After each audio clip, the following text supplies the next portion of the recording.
প্রবাসী কারো যদি স্বাভাবিক মৃত্যু হয়, তারপরও তাকে পুলিশ নিয়ে যাবে লাশ তদন্তের জন্য। তার মোবাইল, মানিব্যাগ, ঘড়ি সব কিছু নিয়ে নেবে তদন্ত করার জন্য। ওদিকে মোবাইল ফোন বন্ধ পেয়ে পরিবার আহাজারি করবে। রুমের সবাইকে তদন্ত করা হবে এই লাশের সাথে জড়িত আছে কিনা। হয়তো কোনো না কোনো মাধ্যমে পরিবার জানতে পারবে তাদের আদরের ছেলে আর নাই দুনিয়াতে। তখন পরিবারের মা, বাবা, ভাই, বোন সবাই ভেঙে পড়বে কান্না। এদিকে লাশ হস্তান্তর করার প্রতিক্রিয়া শেষ হলে লাশকে কফিনে ভরা হবে। আহা, বালিশ ছাড়া বেচারা লাশের কতই না কষ্ট হবে, কিন্তু ও যে বলতে পারবে না, কারণ ও তো লাশ হয়ে গেছে।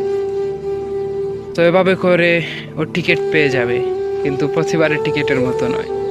আগের টিকিট ছিল ভিন্ন। আগে যখন টিকিট পাইতো খুশি হয়ে মাকে কল দিয়ে বলতো, মা আমি আসতেছি। বাবাকে বলতো, বাবা আমি আসতেছি, তোমার জন্য কি লাগবে। এবার যে কিছুই বলতে পারবে না। সবাই আসবে ভিআইপি রুমে, কেউ আসবে ক্লাসিক রুমে করে, আরও আসবে অন্য আরও 10-12টা লাশের সাথে একত্রিত হয়। কোনো এক সময় এসে বিমান ল্যান্ড করবে তার মাতৃভূমিতে। একই বিমানে থাকা লোকদের আত্মীয় স্বজনরা আনন্দে মেতে উঠবে। ওদিকে বাবা লাশটি নিয়ে অ্যাম্বুলেন্সে করে বাড়ির দিকে রওনা হবে। বাড়ির ঠিক পাশে আসার পরে অ্যাম্বুলেন্সের কুইক শব্দে এই বাড়ির আকাশ বাতাস ভারী হয়ে যাবে। সবাই আর্তনাদ করবে, মনের ভিতর আহাজারি। লাশ গাড়ি থেকে নামাতে না নামাতেই সবাই লাশ দেখার আগে কফিনে ধরে কান্না করবে।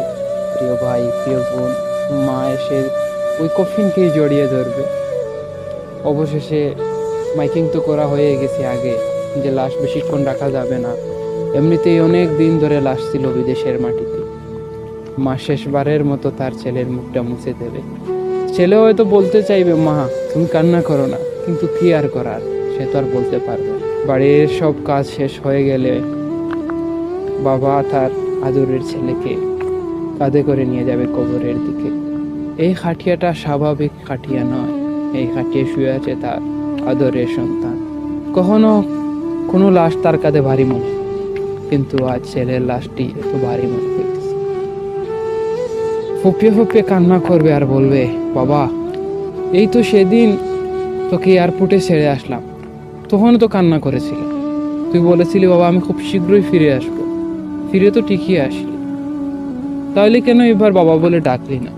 এবার তো তুই বাড়ির উঠোন থেকে চলে আসলি আবার সেই মাটির ঘরে। কেন বাবা আমার সাথে